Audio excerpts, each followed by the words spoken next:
بسم اللہ الرحمن الرحیم۔ سنا مکی کے حوالے سے یہ آج میری دوسری ویڈیو ہے۔ اس میں میرے پاس ایک بک ہے، کتاب المفردات، اور یہ حکیم کبیر الدین صاحب کی ہے، اور اس میں سنا مکی کے جو انہوں نے افعال و اثرات لکھے ہوئے ہیں، چونکہ وہ پرانی طب کے قائل ہیں، طب یونانی کے، اور انہوں نے اپنے مرکبات وہی تقریباً یا مفردات کے مزاج لکھے ہوئے ہیں جو کہ پرانی یونانی طب میں ہیں، اور جو ہمارا فارماکوپیا ہے، پاکستان طبیہ کونسل کا فارماکوپیا، وہ بھی اس کا مزاج یہی بتاتا ہے۔ اب سنا مکی جو ہے یا سنا جو ہے، یہ میرے پاس یہ صفحہ نمبر 244 کے اوپر یہ سنا مکی کے بارے میں جو انہوں نے تحریر کیا ہوا، اس کے افعال و اثرات میں وہ بیان کروں گا۔ سنا یا سینا جو ہے، یہ انگریزی میں اگر دیکھیں تو اس کو اگسٹس فولیا یا سینا بھی کہا جاتا ہے، اور فارسی اور عربی میں بھی سنا مکی ہے، اور بنگالی میں یہ سونا مکی ہے، اور اس کا جو پودا ہوتا ہے عام طور پر یہ نصف گز بلند ہوتا ہے، اور اس کے پتے جو ہوتے ہیں وہ ہنا کے یا شری کی مانند ہوتے ہیں، اور زیادہ تر آپ نے اس کے پتے ہی استعمال کرنے ہوتے ہیں۔ اس کا جو مزاج ہے یہ گرم درجہ دوم میں اور خشک درجہ اول میں لکھا ہوا ہے، اور افعال اس کے یعنی کام یہ کیا کرتا ہے، یہ ملین ہے، مسالے یا بلغم اور سودا اور صفرا کا یہ مثال ہے، اور یہ سدوں کو کھولتا ہے، مفت صدد ہے، اور مصفی خون ہے، قاتل دیدان یعنی جو پیٹ میں کیڑے ہوتے ہیں ان کو یہ مارتا ہے، اور محرک کیع بھی ہے، اور عام طور پر اگر ملین کی غرض سے اس کو استعمال کرنا ہو تو اس کی خوراک 2 سے 3 ماشا ہوتی ہے۔ اگر زیادہ مقدار میں آپ خوراک 4 ماشا 5 ماشا کر دیتے ہیں تو یہ قوی مثال کے طور پر کام کرتا ہے، اور یہ اخلاط فاسدہ کو خارج کرتا ہے۔ یہ نوبتی بخاروں میں،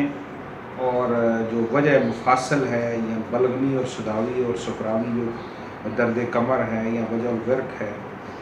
یا ارق النساء جو شیاٹیکا ہے، یا نکرس ہے، یا گاؤٹ جس کو آپ کہتے ہیں، اور ضیق النفس یعنی تنگی سانس میں بھی یہ استعمال ہوتا ہے۔ اب اس کے علاوہ یہ مطلب کرم شکم جو ہیں اور کولانج کا جو سدہ ہوتا ہے اس کو بھی خارج کرتا ہے، اور دماغ کی بھی صفائی کر سکتا ہے۔ اور سنا جو ہے اس کے زیادہ استعمال سے متلی بھی آنے لگتی ہے، اور مروڑ بھی پیدا ہو سکتا ہے۔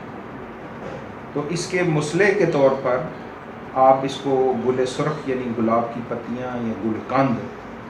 یا انیسون، اور یہ استعمال کر سکتے ہیں، بادام روغن بھی استعمال کر سکتے ہیں۔ اب یعنی اگر آپ اس کی مقدار خوراک کا ہی اصل میں جو ہے وہ بحث تھی میری، کہ اگر آپ نے اس کو مسحل کے طور پر استعمال کرنا ہے تو یہ 7 ماشا سے 9 ماشا تک بھی استعمال ہو سکتا ہے، اور اگر آپ نے اس کو ملین کے طور پر استعمال کرنا ہے تو یہ 3-4 ماشے کافی ہیں۔ اگر آپ اس کا مزید تحقیق دیکھیں، جدید جو تحقیق ہے، تو سینا کے جو کیمیائی اجزاء ہیں اس میں کیتھارٹک ایسڈ ہے، اور اس کے علاوہ گلوکوسائڈس ہیں، سٹاکرول ہے، کائسونک ایسڈ ہے، ہیموڈین ہے، کیتھارٹک نائٹ ایک قسم کی شکر بھی پائی جاتی ہے۔ یہ تو تھا اس کا پرانی طب میں تقریباً اسی قسم کے مزاج افعال و اثرات بیان کیے گئے ہیں۔ یہ میرے پاس کتاب جو ہے یہ کنز العقاقیر ہے، اور دوسری میرے پاس خاص المفردات پڑھی ہوئی ہے جناب حکیم یاسین صاحب کی۔ یہ جو دونوں کتابیں ہیں اگر ہم اس میں دیکھیں تو انہوں نے سنا مکی کا جو مزاج ہے وہ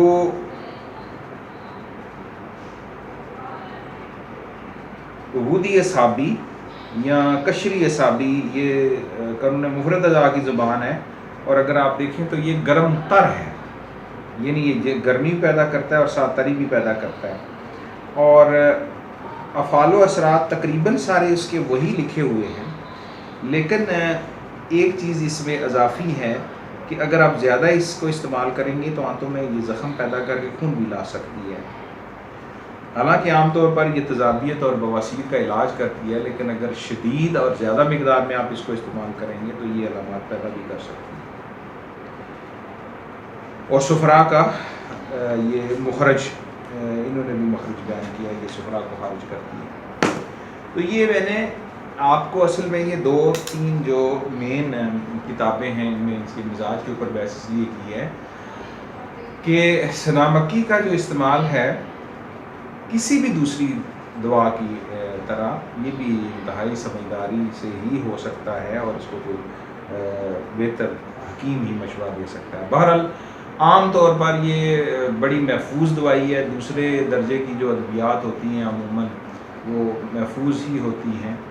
اور اگر ان کو تھوڑی سی اوور ڈوز بھی ہو جائے تو جان کو اتنے خطرات پیدا نہیں ہوتے. لیکن سنا مکی میں جان کو خطرات جسم سے نمکیات یا معدنیات کے اخراج کی بدولت ہو سکتے ہیں. لہذا یہ خیال کرنا ہے کہ سنا مکی تو اتنی ظالم نہیں ہے، لیکن اگر آپ بار بار مریض کو پیچش اور اسہال لائیں گے تو وہ اس میں کمزوری، نقاہت وغیرہ پیدا کر سکتے ہیں. لہذا سنا مکی کو استعمال کرنا ہے تو ایک تو مقدار کے تحت استعمال کریں، اور ملین کے طور پر زیادہ بہتر ہے. اگر آپ نے اس کو مثال کے طور پر لینا ہے تو پھر روز مت کریں. اس کو جب آپ کو 1-2 دفعہ اسہال آ جائیں، پیچش آ جائیں تو پھر اس کا استعمال بند کر کے دیگر اور بہت ساری ادویات ہیں. سکمونیا یوز ہو سکتا ہے، اس کے علاوہ اور بہت ساری گرم خشک اور گرم تر ادویات ہیں وہ استعمال ہو سکتی ہے. ایک بڑی مصیبت یہ ہے کہ سنا مکی کا یا جس بھی دوائی کا رولا پڑ رہا ہے مارکیٹ میں، ہاں وہ انگریزی ہے ہاں وہ دیسی ہے، وہ ایک تو اس کا ریٹ آسمانوں پر چلا جاتا ہے، اور دوسرا وہ ہر قسم کی، جیسے اب میں سنا مکی بازار میں گیا، میں نے دیکھی ہے دکانوں کے اوپر، تو دکانوں کے نام تو میں نہیں لیتا، اللہ تعالیٰ ان کو ہدایت دے، پرانی 4-4 5-5 سال کی پڑی ہوئی، جس کے اجزاء اتنے مؤثر نہیں رہے، کیڑا لگا ہوا، مٹی کٹا اور گند مند سب کچھ وہ بیچے جا رہے ہیں، اور لوگ دھڑا دھڑ خریدے جا رہے ہیں، اور ان کو تمیز نہیں ہے. حالانکہ سنا مکی کو استعمال کرنے کا طریقہ یہ ہے کہ سنا مکی صاف ستھری ہو، صرف پتے استعمال کرنے ہیں، نہ اس میں ٹہنیاں، شاخیں، پھول، بیج اور کچھ استعمال نہ کریں، اور پتے بھی جو ہیلدی صاف ستھرے ہوں اور جن کے اثرات باقی ہوں وہ استعمال کریں. اللہ تعالیٰ آپ سب کو اپنی امان میں رکھے. یہ یقین رکھیں کہ ادویات جو ہیں اور ان کے انسانی جسم پر اثرات بڑے تیزی سے ہوتے ہیں. لہذا کوئی بھی ادویات جو ہیں وہ اپنے ڈاکٹر حکیم کے مشورے کے بغیر نہ استعمال کریں. اپنے طور پر جو ادویات استعمال ہو سکتی ہیں کوشش کریں وہ بھی اچھی طرح جان کا سوچ سمجھ کر استعمال کریں، اور ان کے جو اچھے اور برے اثرات ہیں ان سے واقف ہوں. اور پھر اگر خدا نخواستہ کوئی چیز ادویات جسم میں زہریلے اثرات پیدا کرنے شروع کر رہی ہے، اس کے زیادہ برے اثرات آ رہے ہیں، تو ان کو اثرات کو ختم کرنے کے لیے بھی آپ کے پاس بندوبست ہونا چاہیے، جیسے کہ میں نے سنا مکی کے بارے میں بھی آپ کو بتایا ہے. تو کوشش یہ کریں کہ اگر آپ نے کرونا کو ذہن میں رکھ کر یا وائرس کو ذہن میں رکھ کر اس کا ٹریٹمنٹ کرنا ہے تو گرم خشک، گرم تر اور تر گرم، یہ تینوں قسم کی ادویات جو ہیں یہ اگر آپ استعمال کریں گے تو زیادہ محفوظ طریقے سے ہفتہ 10 دن 15 دن آپ اس کو استعمال کریں تو یہ زیادہ بہتر ہوگا. اور اس کے لیے میں نے تفصیل اپنے گلوبل لرننگ پارک کے اوپر کرونا کے اوپر 3-4 ویڈیوز بنا کر چڑھائی تھی، ان کو دیکھیں، انشاءاللہ آپ کے لیے وہ فائدہ مند ہوں. اللہ تعالیٰ مجھے اور آپ سب کو اپنی حفظ و امان میں رکھے، اور اس دنیا میں اور آخرت میں ہماری بھلائی فرمائے. آپ کا بہت شکریہ.